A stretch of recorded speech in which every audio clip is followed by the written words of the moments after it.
तंत्र वाला बुलडोजर चलाया जाता है जब वो दुख और पीड़ा में होते हैं, जब आपकी बहन और बेटियों को निर्वस्त्र करके, नंगा करके घुमाया जाता है, और वो पीड़ा जब वो बहनें सहती हैं, ना ये मीडिया रहेगा, ना ये प्रशासन रहेगा, ना पुलिस रहेगी, और ना ही ये सत्ता रहेगी, ना कुल्लू हिंसा के अंदर बिट्टू बजरंगी को गिरफ्तार किया गया है। 6 लोग नू हिंसा के अंदर मारे गए हैं। मोनू मानेसर की गिरफ्तारी अभी तक नहीं होती है, हाथों में हथियार लहराते AK-47 जैसे हथियार अपराधियों को फूल मालाओं के साथ स्वागत किया, जिसकी जेलों के अंदर तो हजारों हजार और लाखों लाख अपराधी हैं। आपको यही अपराधी मिले जिनकी आपको रिहाई करनी थी? बिल्किस बानो के अपराधी सिर्फ मिले थे? किसे नफरत और जहर उगलवाई जाती है, तलवारें बंटवाई जाती हैं, हथियार उनके हाथ में दिए जाते हैं। बदर में जिसने मदद की थी वो अल्लाह आज भी मौजूद है। देखिए, जिस तरीके से नू हिंसा के अंदर बिट्टू बजरंगी को गिरफ्तार किया गया है, देखिए ये एक ऐसा मजाक है कि उसको किस केस के अंदर उसकी गिरफ्तारी हुई है ये समझना जरूरी है। और उसको कुछ दिनों बाद, अभी क्योंकि चुनाव बहुत नजदीक है, तो 2-4 गिरफ्तारी, क्योंकि 6 लोग नू हिंसा के अंदर मारे गए हैं। 6 लोगों की मौत के बाद, मौलाना साद साहब की मौत के बाद एक बिट्टू बजरंगी की गिरफ्तारी होती है। वो भी केस क्या है? केस कोई हिंसा भड़काने का केस नहीं है। पहले वो देखिए कि केस क्या है, और फिर उसके बाद बिट्टू बजरंगी जैसे लोग, मोनू मानेसर की गिरफ्तारी अभी तक नहीं होती है। उसको भगोड़ा जो है वो राजस्थान पुलिस पहले ही करार दे चुकी है, लेकिन गिरफ्तारी नहीं होती है। तो देखिए, ये बहुत ही कमाल की बात है कि इस तरीके के लोग जो इस तरीके की वीडियो बना करके प्रोवोक कर रहे हैं और ऐसी ऐसी बातें कर रहे हैं, जो एक समुदाय के खिलाफ बातें करते हैं, कहते हैं हम 150 गाड़ियां लेकर आ रहे हैं और हम तुम्हारे जीजा आ रहे हैं, इस तरीके की बातें कहना, और फिर उसके बाद उनकी कोई गिरफ्तारी नहीं होती, हाथों में हथियार लहराते AK-47 जैसे हथियार, और कोई गिरफ्तारी नहीं होती है, तो ये बहुत बड़ा मजाक है। और फिर बिट्टू बजरंगी की अगर आप थोड़ा सा उसकी हिस्ट्री देखेंगे तो आपको पता चलेगा कि बिट्टू बजरंगी किस तरीके का छुटभैया नेता था। लेकिन अब क्योंकि अब गिरफ्तारी हो चुकी है, तो फिर आने वाले वक्त में जब भी बिट्टू बजरंगी की जरूरत होगी तो फिर उसको फूल माला से स्वागत किया जाएगा। जैसे कि और केसेस के अंदर आपने देखा कि किस तरीके से बिल्किस बानो के केस के अंदर अपराधियों को फूल मालाओं के साथ स्वागत किया, जिस पर सुप्रीम कोर्ट ने फटकार लगाई है। 24 अगस्त को दोबारा से ये मामला सुनवाई किया जाएगा, जिसमें सुप्रीम कोर्ट कहती है कि जेलों के अंदर तो हजारों हजार और लाखों लाख अपराधी हैं। आपको यही अपराधी मिले जिनकी आपको रिहाई करनी थी? बिल्किस बानो के अपराधी सिर्फ मिले थे और अपराधी नहीं थे जिनको माफी आपको देनी थी? तो इस तरीके की फटकार जब सुप्रीम कोर्ट लगाती है, नू हिंसा के अंदर भी जब फटकार लगाई गई, तब जाकर के प्रशासन और सरकार जागती है। तो बिट्टू बजरंगी जैसे छुटभैया नेता की गिरफ्तारी होती है कि इस तरीके के छुटभैया नेता की गिरफ्तारी करके जब वक्त पड़ेगा तो फूलमाला से स्वागत करके फिर टिकट दिया जाएगा। तो देखिए, ये बिट्टू बजरंगी और नू हिंसा का सच है, जिसमें हम सभी लोग बहुत अच्छे से जानते हैं। जब 15 अगस्त के दिन, स्वतंत्रता दिवस के दिन, जब देश के प्रधानमंत्री देश की प्राचीर से जब भाषण दे रहे थे, तो वो अपने परिवारजनों को कह करके 140 करोड़ देशवासियों को परिवारजन कह करके संबोधित करते हैं। लेकिन वही परिवारजन जब किसी मुसीबत में होते हैं, जब उन पर ये जो आपका न्यायिक तंत्र वाला बुलडोजर चलाया जाता है, जब वो दुख और पीड़ा में होते हैं, जब आपकी बहन और बेटियों को निर्वस्त्र करके, नंगा करके घुमाया जाता है, और वो पीड़ा जब वो बहनें सहती हैं, हर रोज ये आंकड़े NCRCB की आंकड़े हैं कि हर रोज 77 महिलाएं बलात्कार होती हैं। तो आप ये समझिए कि इस देश के प्रधानमंत्री जो अपने आप को ये कहते हैं कि मैं तो देश के लिए खाता हूं, पीता हूं, सोता हूं, मुझे सपने भी आते हैं तो देश के लिए आते हैं। तो आप ये सोचिए कि वो प्रधानमंत्री जो देश की प्राचीर से जब वो भाषण दे रहा था तो जय श्री राम के नारे लग रहे थे। अब तो ऐसा लगता है कि आज अपनी देशभक्ति साबित करने के लिए हमें जय श्री राम के नारे को अनिवार्य करना होगा, क्योंकि आज हम जैसे मुसलमानों को अपनी देशभक्ति साबित करने के लिए जब तक हम जय श्री राम नहीं बोलते तब तक हमारी लिंचिंग हो जाती है। तो ये आज 2 राम जो है इस देश के अंदर, एक वो राम थे जो महात्मा गांधी जी के थे, जो महात्मा गांधी जी जिस राह पर चलते थे और देश को जिस राह पर बताया था, एक वो राम है जिसको इकबाल ने कहा था कि उस राम पर हमें नाज है। तो आज देश के अंदर राम बट गए हैं। एक राम जो सावरकर के दिखाए हुए जिस राम पर ये राजनीति करते हैं, जिस हनुमान पर राजनीति करते हैं, वो अपने जितने भी समर्थक हैं आज उनको किस तरीके की नफरत की आग में झोंककर फिर उनसे किनारा करते हैं। वो हमने बिट्टू बजरंगी के केस में हमने देखा कि किस तरीके से नफरती लोगों को खड़ा करके उनसे किस तरीके से नफरत और जहर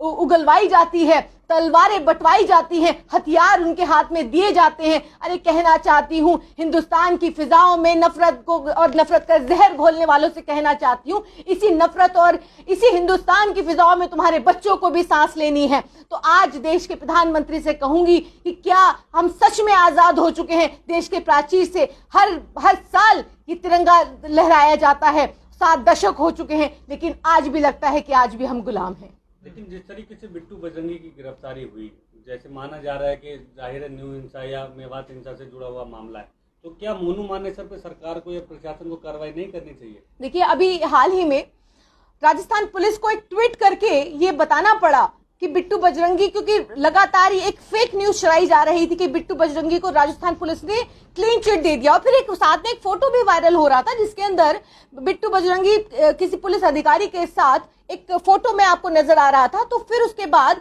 लगातार ये फेक न्यूज चलाई जा रही थी कि राजस्थान पुलिस की तरफ से क्लीन चिट मिल गई है। लेकिन बड़ा सवाल आज भी वही है कि राजस्थान पुलिस ने ट्वीट करके ये बताया कि अभी किसी भी तरीके से जो नासिर और जुनैद के केस के अंदर मोनू मानेसर जो आरोपी है, भगोड़ा है, उसको क्लीन चिट नहीं दी गई है। लेकिन सवाल यह है कि आखिर क्यों हरियाणा पुलिस ऐसे गुंडे मवालियों को क्यों संरक्षण दे रही है? गौ रक्षा के नाम पर, विश्व हिंदू परिषद के नाम पर, बजरंग दल के नाम पर, आरएसएस के नाम पर आप कब तक ये गुंडाई और कब तक इस तरीके से लोगों की लिंचिंग करेंगे? एक समुदाय को बार बार टारगेट करना, बार बार गद्दार और आतंकवादी बताना।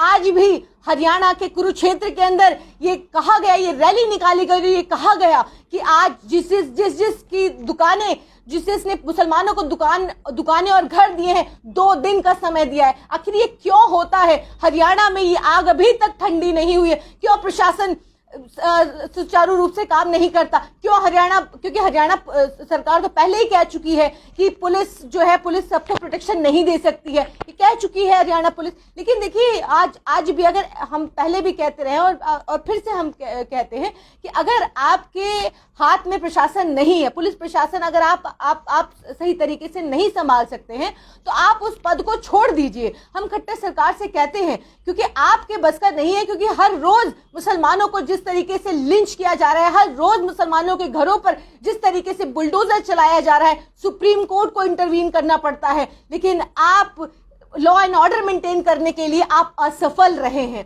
तो इसीलिए आपको अपने पद से इस्तीफा दे देना चाहिए, क्योंकि देखिए, ये देश तो सबका है। आपकी अगर ये सोच और ये मानसिकता है कि आप मुसलमानों को इस तरीके से उनका आर्थिक बहिष्कार करके, उनको परेशान करके, उनका घर, उनकी दुकानें छीन करके आप हरियाणा और मेवात और नूह से आप उन्हें निकाल देंगे, तो यह आपकी गलतफहमी है। हिंदुस्तान के मुसलमानों को ना आप कल निकाल पाए थे, ना आप आज निकाल पाएंगे, और ना ही कल कोई निकाल पाएगा। देखिए, आज ये मोदी सरकार जिस तरीके से जाने पर है, 9 महीने का बस सिर्फ वक्त रह गया है। 9 महीने में ये जितना उत्पात मचा सकते हैं, क्योंकि ऐसे गुंडे मवाली इसीलिए पाले हुए हैं, जितने भी तमाम भाजपा के दल हैं इसीलिए पाले गए हैं, ताकि ये गुंडाई करें, इनकी गिरफ्तारी नहीं होगी, इनको संरक्षण दिया जा रहा है। 9 महीने तक ये उत्पात मचाएंगे, और ये हम जानते हैं कि लेकिन कॉल तो 28 अगस्त की भी दी गई है कि यही ऐसी यात्रा फिर से निकलेगी नूह में। बात देखिए, मैं आपको कह रही हूँ ना, मैं आपको कह रही हूँ कि इस तरीके के जो 9 महीने तक, आप 28 अगस्त की बात कर रहे हैं, मैं कहती हूँ 9 महीने तक चलेगा।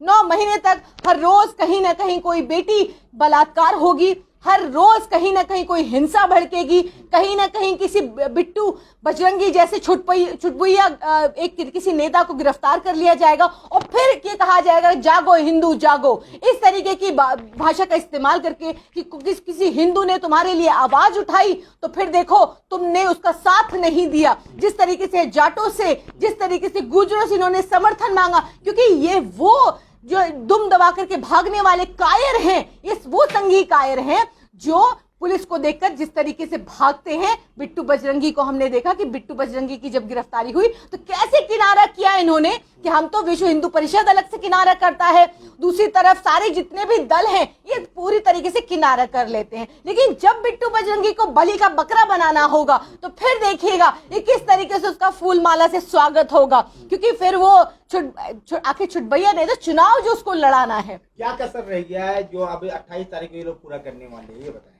देखिए वही माहौल, वही नू हिंसा का जो माहौल था वो दोबारा से बनाने की कोशिश है। लेकिन मैं ये बात बहुत अच्छे से जानती हूँ कि मुसलमान न कल डरा था, न आज डरा है और न कल डरेगा। अब बातें लाख कोशिश कर ले डराने की, लेकिन हम तो हर रोज उस डर के साथ जीते हैं और हर रोज उस डर के साथ मरते हैं। जिसका अल्लाह निगहबान हो उसको बनते से क्या डर लगेगा। इस तरीके के जो नफरती जो लोग हैं वो नफरत से समाज में जहर घोलने का काम करते रहेंगे और हम मोहब्बत की तरह हम इसी तरीके अपनी फिजाओं में मोहब्बत घोलते रहेंगे। लेकिन मेरा दो सवाल है कि एक तरफ तो बिट्टू बजरंगी को पकड़ा गया, उसके बाद विश्व हिंदू परिषद ने किनारा कर लिया, बजरंग दल ने, लेकिन दूसरी तरफ सुरेश चौहान के हैं वो उनको सम्मानित कर रहे हैं, स्टेज पे बुला के हाथ में मेडल दिया जा रहा है। देखिए ये जो सुरेश चौहान है ये कौन है, ये कौन है? ये भी सुदर्शन के एडिटर है। नहीं, आप सुदर्शन के एडिटर देखिए, ये एक ऐसा प्लेटफॉर्म है, ये ऐसा प्लेटफॉर्म है जो दिन रात जहर उगलने का, जो हाथ में तलवार बंदूक जिहाद और क्रिकेट जिहाद और जमीन जिहाद और सिर्फ मुसलमानों के काटने और मारने की बात करता है, आप उसको पत्रकार कहते हैं।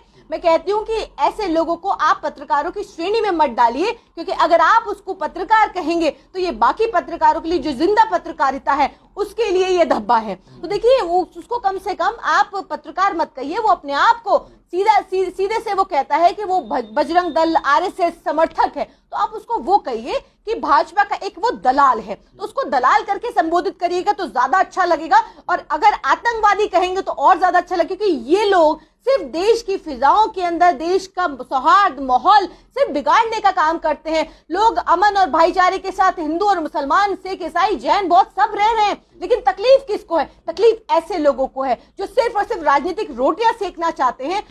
अगर एक आम आदमी की बात करें, किसी हिंदू की, किसी मुसलमान की, किसी सिख की, किसी जैन की, तो उसको क्या तकलीफ है? वो सुबह काम पे जा रहा है, शाम को काम से लौट करके आ रहा है, अपने घर में वो मशगूल है। लेकिन ऐसे लोगों को तकलीफ है, ऐसे बिट्टू बजरंगी, मोनू मानेसर, जिसको पत्रकार तो ढूंढ लेते हैं लेकिन पुलिस ढूंढ नहीं पाती है, तो ऐसे लोगों को सुरेश चौहान सम्मानित करता है। तो देखिए ये एक एजेंडा है, एजेंडा के तहत इस तरीके के प्रोग्राम्स, इस तरीके के एजेंडे चलाए जाते हैं। तो ये सुरेश चौहान लगातार इस तरीके के जहर घोलता रहता है, लेकिन गिरफ्तारी नहीं होती है। गिरफ्तारी किसकी होती है? किसी आपको एक ट्वीट कर दीजिए, देश हित में करिए, आप सच बोलिए, आपकी फौरन गिरफ्तारी हो जाएगी। तो आपका नाम दाढ़ी होना काफी है। जिस तरीके से आपने देखा कि चलती हुई ट्रेन के अंदर जयपुर मुंबई एक्सप्रेस के अंदर वो प्रधानमंत्री जी कहते हैं ना कि वेशभूषा से पहचाने जाएंगे, तो वेशभूषा से ढूंढ करके उनके हुलिये, दाढ़ी, टोपी ढूंढ करके किस तरीके से एक आप जिहादी कहते हैं, ऐसे लोगों ने किस तरीके से ढूंढ करके उन मुसलमानों को मारा। हमें अपना देशभक्ति का सबूत जो देना पड़ता है, हमें किस तरीके से इस देश के अंदर हम हर रोज अपनी देशभक्ति का सबूत जो पेश करते हैं, लेकिन हम ये मायने नहीं रखता कि हम इस वतन से, इस मिट्टी से हम कितनी मोहब्बत करते हैं। मायने आज के वक्त में ये रखता है कि हम दूसरे पड़ोसी मुल्क से कितनी नफरत करते हैं, आज ये मायने रखता है। मैं हिंदुस्तान से कितनी मोहब्बत करती हूँ, इससे किसी को कोई लेना देना नहीं, लेकिन पड़ोसी मुल्क से मैं कितनी नफरत करती हूँ ये मायने रखता है। जिसका सीमा हैदर जैसे लोग जब पाकिस्तान मुर्दाबाद कहते हैं तो यूं तालियां बजती हैं और सीटियां बजती हैं। तो देखिए मैं कहना चाहती हूँ, मेरा इस्लाम मुझे कहता है, मेरा इस्लाम मुझे इस बात की इजाजत नहीं देता कि मैं अपने धर्म को अच्छा कहूँ और दूसरे धर्म को खराब कहूँ। इसी तरीके से मैं अपने मुल्क को अच्छा कहूँ और दूसरे मुल्क से नफरत करूँ, ये मेरा धर्म मुझे इजाजत नहीं देता, ये इस्लाम मुझे इजाजत नहीं देता। तो मैं अपने धर्म से भी मोहब्बत करती हूँ, मैं दूसरे धर्मों से भी मोहब्बत करती हूँ, मुझे उसकी भी इज्जत करना सिखाया है। मैं अपने मुल्क से मोहब्बत करती हूँ तो मैं दूसरे मुल्कों से भी नफरत नहीं करती। लेकिन एक सवाल ये है कि अभी आपने कहा कि जो सच बोलता है उसकी गिरफ्तारी हो जाती है, लेकिन ऐसा ही नहीं है। हालिया में जो सबूत है, जो सच बोलता है उसका ट्रांसफर भी होता है। आपने देखा होगा बरेली हिंसा को रोकने के लिए एसएसपी का ट्रांसफर किया गया, वहीं चंडीगढ़ हाईकोर्ट ने बुलडोजर के खिलाफ फैसला किया, तो भी उनका ट्रांसफर हुआ। इसे कैसे देखती हैं पूरे? देखिए, जिस तरीके से बरेली की आपने हिंसा का जिक्र किया, तो बरेली की हिंसा के एसपी साहब ने जब ये हिंसा को रोकने की कोशिश की तो फौरन उनके हाथ में ट्रांसफर, और उन्होंने क्या कहा, उन्होंने कहा ये मेरा पहला ट्रांसफर नहीं है। तो देखिए, जो इस तरीके की मानसिकता को सपोर्ट नहीं करते हैं, जैसे हमने नूह हिंसा के अंदर देखा, जाटों ने, तमाम जाटों से ये कहा गया कि हिंदू खतरे में है, हिंदू खतरे में, लेकिन उन्होंने साफ इनकार कर दिया। उन्होंने कहा कि नहीं, हम ये वो हिंदू नहीं है जिस हिंदुओं की तुम बात करते हो, वो हिंदू खतरे में नहीं है, असल मायने में खतरे में तुम हो। तो उन्होंने साफ इनकार कर दिया, साथ मांगा था, इनकार कर दिया। तो देखिए, जो इस मानसिकता के, इस जो जहरीली मानसिकता के जो लोग हैं, जो खास करके राजनीतिक रोटियां सेकने के लिए इस तरीके से लोगों का इस्तेमाल करते हैं, बिट्टू बजरंगी जैसे छुटभैया नेता का इस्तेमाल करते हैं, तो देखिए वो लोग इस्तेमाल भी हो जाते हैं और फिर उसके बाद उससे पार्टी फौरन किनारा भी, क्योंकि ये किसी के सगे नहीं है और ना कभी किसी के सगे हो सकते हैं। तो देखिए, साफ है कि इस तरीके के जो मानसिकता के लोग हैं, देखिए वो अपना काम कर रहे हैं, वो हर कीमत चुकाने को तैयार है। राहुल गांधी ने कहा हम हर कीमत चुकाने को तैयार हैं और चुका रहे हैं हर कीमत। आपने जो आपने हमारे साथ जुल्म और ज्यादतियां की, उस हर जुल्म ज्यादती का जवाब हमने मुंह तोड़ दिया। हर एक कार्यकर्ता ने मुंह तोड़ तरीके से जवाब दिया और डरे नहीं, झुके नहीं, माफी नहीं मांगी, क्योंकि माफी वीर नहीं है। इसी तरीके से तमाम जो वो जिस एक मानसिकता के लोग हैं जो देश के लिए जीते हैं, देश के लिए, वो देश के लिए नहीं, जो प्रधानमंत्री देश की प्राचीर से कहते हैं कि मैं तो देश के लिए सोता हूं, देश के लिए जागता हूं, देश के लिए स्वप्न देखता हूं, वो देश के लिए जीना नहीं, देश के लिए असल मायने में जो बरेली हिंसा के एसपी साहब ने किया, असल मायने में वो है देश के लिए जीना, देश की मिट्टी के लिए जीना, देश की मिट्टी के लिए मरना। लेकिन आज हालात जो है वो हालात बद से बदतर हैं और इसकी ये लड़ाई जो है, ये लड़ाई हम सब की लड़ाई है और इस लड़ाई को हम सबको मिलकर के लड़ना है और जीतना है। मैडम, हरियाणा हिंसा में जिस तरह के मुस्लिम समुदाय पे गिरफ्तारी भी हुई है और बुलडोजर भी चला है, लेकिन बिट्टू बजरंगी की सिर्फ गिरफ्तारी पर बात जो है सिमट के रह गई है और बुलडोजर जो है उनके घरों पे नहीं चला। क्या, किस तरह देख रहे हैं आप इन दोनों बातों को? देखिए, लगातार हम लोग मोनू मानेसर की गिरफ्तारी की मांग करते रहे, क्योंकि मेन इसके अंदर जो ये हिंसा भड़की, ये बिट्टू बजरंगी, मोनू मानेसर जैसे लोगों, जो विश्व हिंदू परिषद की कॉल थी और वो बार बार जिस तरीके की कॉल दे रहे थे, उस पर ये हिंसा भड़की थी, जिसके अंदर मेन कल्प्रिट जो था, वो मेन कल्प्रिट मोनू मानेसर था। जिसके अंदर आप ये देखिए कि मोनू मानेसर जब नासिर और जुनैद केस के अंदर जब वो आरोपी था, तब से वो भगोड़ा था और फिर वो वीडियो डालता है, वो प्रोवोक करता है, वो ये कहता है कि मैं आ रहा हूं, मैं पहुंच रहा हूं। फिर महापंचायत, बड़ी बड़ी महापंचायत होती है मोनू मानेसर के लिए। मोनू ये कहते हैं कि गिरफ्तारी नहीं होगी मोनू मानेसर की। जब नासिर और जुनैद केस के अंदर जब राजस्थान पुलिस आती है तो उल्टा राजस्थान पुलिस के ऊपर एफआईआर दर्ज कर ली जाती है। तो देखिए, ये साफ है कि मोनू मानेसर को पूरी तरीके से बचाया जा रहा है। क्यों?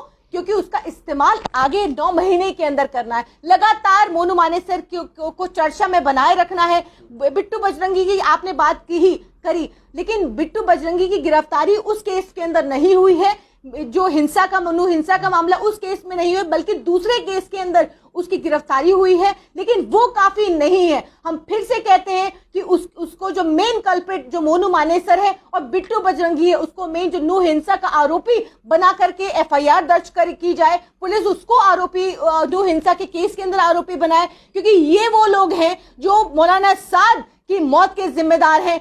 6 जो वहां पर मौतें हुई हैं उसके ये जिम्मेदार हैं। तो आखिर की कैसी जांच चल रही है, आखिर ये कैसी सरकार है कि किस तरीके की तानाशाही है कि एक तरफ 6 लोगों की मौत हो जाती है, हजारों लोगों के घरों पर बुलडोजर चल जाता है, गरीबों, कैसी वीडियोस न्यूज से सामने आ रही हैं कि जिन बुजुर्गों के घरों को जला दिया गया, उनके काम कारोबार को तबाह बर्बाद कर दिया गया। ये कैसी तानाशाही है, गरीबों के ऊपर इस तरीके का जुल्म और ज्यादती। देखिए, मैं आपसे ये कहना चाहती हूँ, फिर से कहूंगी, हम लगातार मोनू मानेसर और बिट्टू बजरंगी की हम गिरफ्तारी की और जितने भी इसके अंदर आरोपी हैं, हम सभी की गिरफ्तारी की मांग करते हैं और खट्टर सरकार से कहना चाहते हैं कि देखिए, जुल्म उतना कीजिए जितना कल को आप सह पाए। तो उतना जुल्म करना ठीक नहीं, और खास करके गरीबों के ऊपर, जो गरीब जो वहां पर कमा खा रहा है और सालों से, कई जनरेशन से रह रहा है, उसको आप पलायन करने पर मजबूर कर रहे हैं। शर्म आनी चाहिए आप। प्रधानमंत्री लाल किला की प्राचीर से कहते हैं कि 140 करोड़ जो है परिवारजन है, और इस बार परिवारजनों की बात की है, लेकिन जिनका घर बुलडोजर में टूटा, क्योंकि बहुत महिलाएं जो रो रही थी, वो बहुत गरीब लोग आपने जिक्र किया, रो रहे थे, तो क्या वो परिवारजन नहीं है? क्या नेक्स्ट टाइम से आप लोग जो है बुलडोजर नहीं चलाएंगे? प्रधानमंत्री मना करने के हमारे परिवारजन है। देखिए, ये सिर्फ और सिर्फ राजनीतिक भाषण था, क्योंकि आप देखिए कि जिस तरीके का भाषण प्रधानमंत्री जी ने दिया, उनकी जुबान और उनकी खुद का शरीर उनके साथ नहीं खड़ा हुआ था। देखिए, वो प्रधानमंत्री, वो देश के 140 करोड़ के प्रधानमंत्री हैं, लेकिन जब वो भाषण दे रहे थे तो सिर्फ और सिर्फ जिस तरीके से वो विपक्ष को टारगेट कर रहे थे, जिस तरीके से वो बोल रहे थे, तो ऐसा कतई नहीं लग रहा था कि वो देश के प्रधानमंत्री बन करके ये वो भाषण दे रहे हैं। ऐसा लग रहा था कि वो भाजपा के एक मंत्री और एक प्रधानमंत्री से भाजपा के प्रधानमंत्री होकर के वो ये भाषण दे रहे हैं, क्योंकि जिस तरीके से वो 140 वो आपके मेरे सबके प्रधानमंत्री हैं, लेकिन वो भाषण पूरी तरीके से राजनीतिक था। वो जिस तरीके से उन्होंने परिवारजनों कह करके देश के 140 करोड़ लोगों को संबोधित किया, तो ऐसा लग रहा था। और वो फिर उसके बाद उनका कहना, मैं देश के लिए खाता हूं, देश के लिए पीता हूं और देश के लिए सोता हूं, मुझे स्वप्न भी आते हैं तो देश के लिए आते हैं। तो देखिए, ये साफ नजर आता है कि ये किस तरीके से बनावटी, क्योंकि जो आदमी मणिपुर नहीं जाता, जो बेटियों के आंसू नहीं पोंछता, जो नूह की हिंसा को नहीं रोकता, बुलडोजर तंत्र जो आज देश के 7 दशक बाद भी कहते हैं बुलडोजर आजाद हो गया, लेकिन ये देश अभी तक आजाद नहीं हो पाया। मणिपुर पे तो बोला ना कि वहां पे शांति है। देखिए, ये कैसे शांति है, ये कहाँ की कैसे शांति है, जब आपके लोग, आपके दल के लोग, आप उनको ये कहते हैं, एक तरफ अमित शाह और देश के प्रधानमंत्री जब एक तरफा बातें करते हैं, एक सिर्फ समुदाय के लोगों को टारगेट करके बातें करते हैं, तो देखिए ये कैसी, स्मृति ईरानी जैसी महिला बाल विकास मंत्री हैं और वो ये कहती हैं कि कश्मीर में रलिव गलिव सलिव हुआ, अब यहाँ पर वो नहीं होगा। तो देखिए, जो कश्मीर में हुआ हम उसकी भी निंदा करते हैं, जो ये नहीं होना चाहिए था, लेकिन हम ये भी इस बात की भी निंदा करते हैं कि जो हिंसा जो नूह के अंदर हुई उसकी भी आपको निंदा करनी चाहिए। लेकिन आप उस पर क्या बोले, आप कहते हैं शांति है, आपका सीएम ये कहता है, आपका मुख्यमंत्री ये कहता है कि पुलिस हमारे कंट्रोल में नहीं है, आपका मुख्यमंत्री ये कहता है कि हमारी पुलिस सबको प्रोटेक्शन नहीं दे सकती, और आप कहते हैं शांति है। आप मणिपुर के लिए कहते हैं कि वहां पर सब ठीक है, वहां पर आज भी जिस तरीके से दंगे हो रहे हैं, आज भी बेटियां बलात्कार हो रही हैं, वहां पर आज भी घर जलाए जा रहे हैं, आज भी वहां पर क्या हालात हैं आप जानते हैं। आप गए हैं वहां पर, लोगों से मिले हैं, लोगों के आंसू पोंछे हैं आपने, नूह से लेकर मेवात से लेकर के, और आपका मध्य प्रदेश से लेकर के, और आपका हर जगह जिस तरीके से आप देखिए कि मध्य प्रदेश के अंदर भी बेटियों के किस तरीके से पुलिस, मामा की पुलिस बाल पकड़ के महिलाओं को खींचती है। आज की वीडियो है, महिलाओं के बाल पकड़ के खींचती है। आप साइकिल देते हैं, आप कहते हैं कि हम साइकिल देते हैं महिलाओं को, और दूसरी तरफ आपकी पुलिस महिलाओं के साथ जिस तरीके का उत्पीड़न कर रही है, ये कैसा दोगलापन है, ये कैसा दोहरा मापदंड है, पूछना चाहती हूँ। तो ये बेटी बचाओ बेटी पढ़ाओ की बार बार बात करने वाले बार बार जिस तरीके से एक्सपोज हो रहे हैं, ये कहते हैं महिला सम्मान की बात करते हैं। आप इन भाजपाइयों से ये उम्मीद करते हैं कि महिला सम्मान करेंगे, जो जिस तरीके से देश की बेटियां हर रोज, मैंने बताया कि 77 महिलाएं हर रोज बलात्कार हो रही हैं, कितनी चर्चा होती है। क्या उनकी सुरक्षा के बारे में आपके प्लान्स हैं? क्या आप हर रोज क्या डिस्कशंस होते हैं महिला सम्मान के ऊपर? बल्कि आपके नेता पकड़े जाते हैं, आपके नेता एक्सपोज होते हैं महिला सम्मान करते हुए, वो दिखाई देते हैं कि किस तरीके का महिला सम्मान भाजपा के अंदर होता है। तो देखिए, ये हर रोज भाजपा के नेता जिस तरीके से एक्सपोज हो रहे हैं, तो ये साफ नजर आ रहा है कि दोहरा मापदंड है और दोगलापन है। जिस तरीके से भाजपा जब महिला सम्मान की बात करती है तो शर्म आती है। लेकिन मणिपुर से कुछ महिलाओं से हमने कल मिला, तो हम लोगों ने सवाल किया कि प्रधानमंत्री कह रहे कि शांति है, वो कह रहे कि बिल्कुल भी शांति नहीं है। मैं वहां से वो प्रधानमंत्री को वहां कह रहे कि आप आइए एक बार देख लीजिए। प्रधानमंत्री जी तो कहते हैं देश में सब चंगा सी, वही कहते हैं अच्छे दिन आ गए, देश का विकास हो गया। देखिए, जो बेरोजगारी थी, जो युवा जो सड़कों पर थे उनको रोजगार मिल गया, किसान खुश है, अब वो आत्महत्याएं नहीं कर रहा है। तो देखिए, देश के अंदर सब ठीक है। और जो महिलाएं, जिन महिलाओं की मैं बात कर रही हूँ, हर जगह पर जहां पर जो आपने आग जो जलाई है, आप चाहते तो 2 दिन के अंदर, जैसे राहुल गांधी जी ने कहा कि आप चाहें तो 2 दिन के अंदर ये आग ठंडी हो सकती है, आपकी मिलिट्री चाहे तो ये 2 दिन के अंदर ये आग ठंडी हो सकती है। लेकिन आप कहते हैं हमारी मिलिट्री जो है वो केपेबल नहीं है, या आप कहते हैं कि हमारी मिलिट्री उस लायक नहीं है, केपेबल नहीं है, या आप कहते हैं। लेकिन जब कहीं पर दंगा भड़काना होता है तो आपकी मिलिट्री, आपकी सत्ता, आपकी पुलिस सब लायक हो जाती है। तो देखिए, आज हालात ये हैं कि सत्ता आपकी, मिलिट्री आपकी, पुलिस आपकी, मीडिया आपका, तो आपने जिस तरीके से इसको कंट्रोल और मैनेज किया हुआ है, एक दिन ऐसा आएगा, मत भूलिए। जल्द विदाई आपकी तय है, 2024 में आपकी विदाई करनी तय है। जनता ने ठान लिया है कि 2024 में आपकी विदाई होनी है। ना ये मीडिया रहेगा, ना ये प्रशासन रहेगा, ना पुलिस रहेगी, और ना ही ये सत्ता रहेगी, ना कुर्सी रहेगी।